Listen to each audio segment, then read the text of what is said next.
આજે મળશે સીએમની અધ્યક્ષતામાં કેબિનેટની બેઠક। રાજ્યમાં પીવાના અને સિંચાઈના પાણી વિતરણ અંગે સમીક્ષા કરવામાં આવી છે। રસ્તાઓ પર પડતા ખાડા અને તેના સમારકામની કામગીરીની સમીક્ષા કરવામાં આવી। ચોમાસામાં નીચાણવાળા વિસ્તારોમાં જળ ભરાવ અને પુનઃસ્થાપન અંગે પણ ચર્ચા કરવામાં આવી।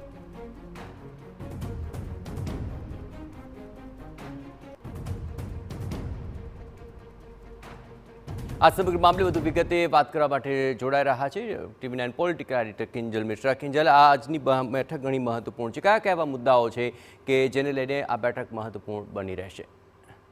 જી જયેશ, રાજ્યમાં જે રીતે ચોમાસાનું વાતાવરણ છે અને એ દરમિયાન પણ ગંભીરા બ્રિજ બાદ જે બ્રિજની ચકાસણી અને મરામતની કામગીરી છે તે સતત ચાલી રહી છે। તેની જે સમીક્ષા છે તે કરવામાં આવશે। તેની સાથે જ આગામી સમયમાં ચોમાસું સત્ર 2 દિવસથી આવી રહ્યું છે તે અંગે પણ ચર્ચા છે તે કરવામાં આવશે।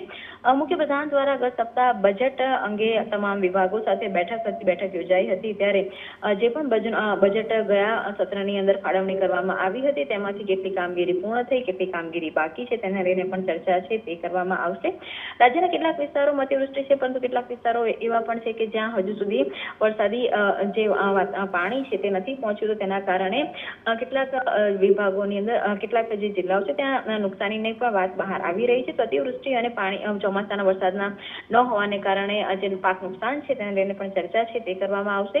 15મી ઓગસ્ટનો આ વખતનો રાજ્યકક્ષાનો જે કાર્યક્રમ છે તે કાર્યક્રમમાં પોરબંદર ખાતે યોજાવાનો છે તેની પણ ચર્ચા છે તે કરવામાં આવશે। તેની સાથે જ ઓપરેશન સિંધુને લઈને લોકસભાની અંદર જે પ્રકારે ચર્ચા થઈ હતી, ત્યારબાદ રાજ્યની અંદર આગામી સમયમાં રાજ્ય સરકાર ઓપરેશન સિંધુને લઈને કોઈ કાર્યક્રમ છે તે કરવા માંગતી હોય તેને લઈને પણ ચર્ચા છે કરાશે।